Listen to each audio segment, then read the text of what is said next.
is 7th Circle Gaming. Today on the channel we're going to be talking about Gears Tactics, and we're going to start off here with full disclosure as we always do. Pause the video now and read through these because we are going to move on to Immersion.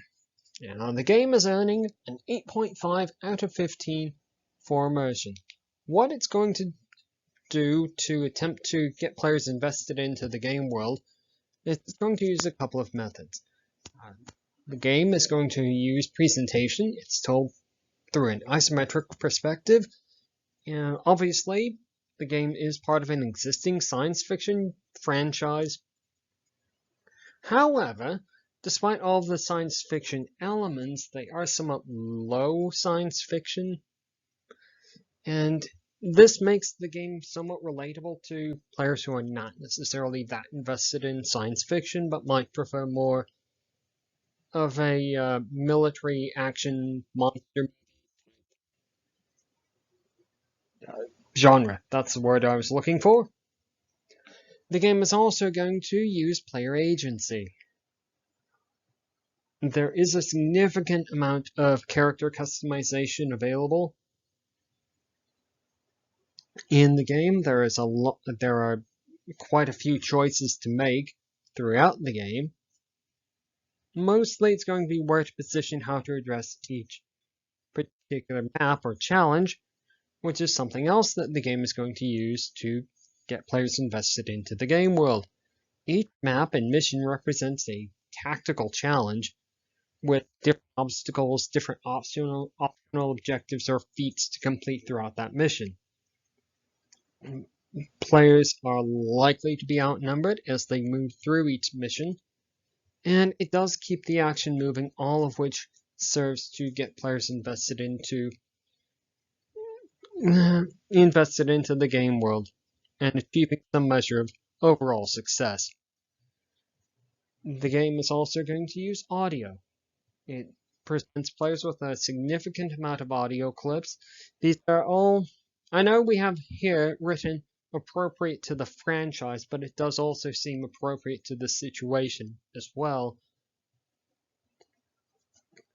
In addition to that, the game is going to attempt to immerse players into the game world, get them invested with the story. What that basically means in this case is that all of the missions are logically tied together as part of a larger series of events, and it doesn't seem to be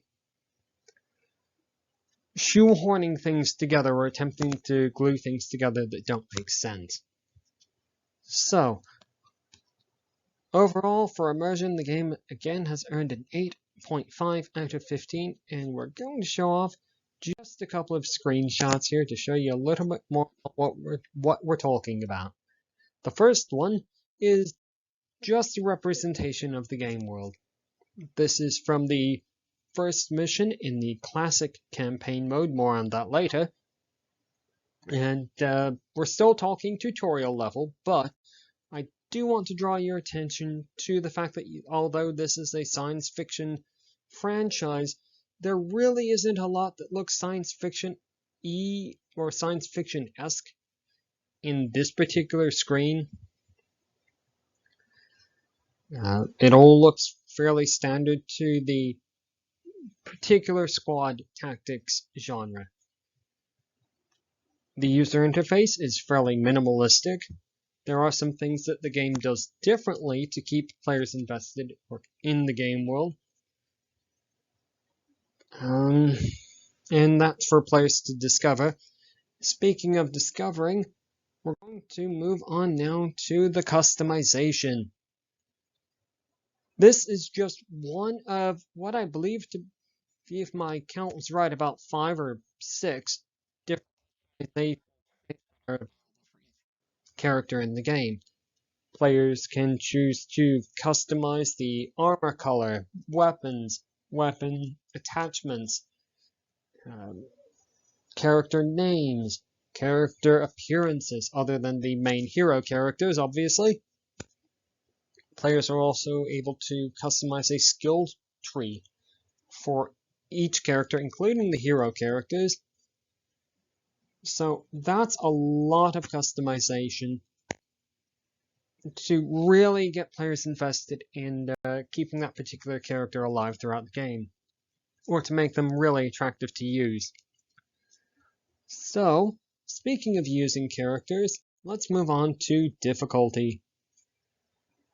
And the game is earning a 3 out of 15 for difficulty. The user interface, as we saw earlier, is fairly minimalistic. It's reasonable. It doesn't artificially increase difficulty with absurd amounts of key commands to remember. It does handle movement around the map a little bit differently from other games of the genre, but that's something that players will adapt to. And just a little side note that is highly subjective here, it did seem a little bit easier to manage the movement with a gamepad over a mouse, believe it or not. So, putting our objectivity hats back on, the options for difficulty were somewhat vaguely defined. It does provide some guidance for new players, but there are some caveats about that. So, speaking of those caveats, there are two campaign modes that players can choose from at the start of the game. There's Classic and then All Content. Now, while the difficulty options are the same for both the Classic and the All Content, the new or the All Content game campaign mode, it might be significantly more difficult than players are expecting, even if they've selected easy or very easy. So that's not necessarily, well, that feeds back into that idea of the options being somewhat vaguely defined. On the other hand, the game does seem to function equally well with a keyboard and mouse or gamepad. So that's all there's to say about difficulty in this game, and we're going to move on to the lasting appeal. Oh, lasting appeal is a somewhat subjective thing, but there are some objective things that we can talk about. The game does have only 2 campaign modes to play. There aren't any other things like horde mode or challenges or anything like that. The game is part of a known franchise, and that's going to keep players playing through the game. The lack of DLC is something that's going to potentially stop players from playing after they've played through the campaigns, both campaigns. So there really isn't anything else available other than replaying the campaign on a higher difficulty setting, and that's honestly not a lot.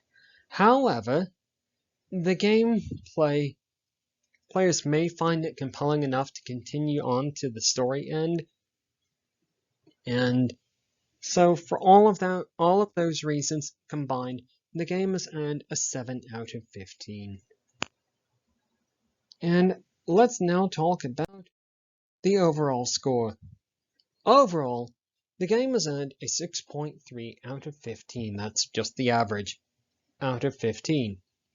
It is part of a continuation of the franchise, although it is a side story. I personally didn't recognize any of the characters from others from the rest of the franchise, although I might not be correct about that. Feel free to correct that in the comments section. It is a part of the squad tactics gameplay, so it will possibly appeal to characters who are really invested in that. It might be an entry point for the franchise because it does seem to be a side story, and it did seem to be playable and understandable with no prior experience in the franchise. That's where all of that stuff about being relatable and not overly science fiction-esque is going to come in, or going to be in the game's favor. And the next two statements are going to be highly subjective, so I do want to caveat that. The in-game combat is fairly XCOM familiar. Players are going to likely to be making extensive use of Overwatch. In fact, in all of the evaluation sessions that I had, I found really Overwatch being a lot more useful. Overwatch in the execution mechanic to be somewhat more useful than a lot of the other skills and unlocks that the game presents. The only other thing that was equally as useful were hand grenades. So this is not going to be some kind of a charging around the map and laying waste to everything with man-shaped tanks type game. In addition to that, and this is also highly subjective, in all of the evaluation sessions, I did notice a substantial amount of one more thingism. And what I mean by that is that players will reach the end of a mission, or what they believe to be the end of the mission, or reach an objective, and suddenly many additional objectives appear. One really noticeable point for this is the end of the third mission in the game, where the objective is to simply reach a point on the map, but players must then complete or hold off another additional, I think it's 4 waves of enemies before the mission is allowed to complete. It's not unusual for the genre, but it can be somewhat frustrating when players have reached the end point of the mission and the mission doesn't end. So, I honestly would say that 6.3, some players might want to move it up to a 7, but that's really all there is to say, I think, about Gears Tactics. If you reached the end of the video, congratulations, you made it to the end. And that's all for me at 7th Circle Gaming.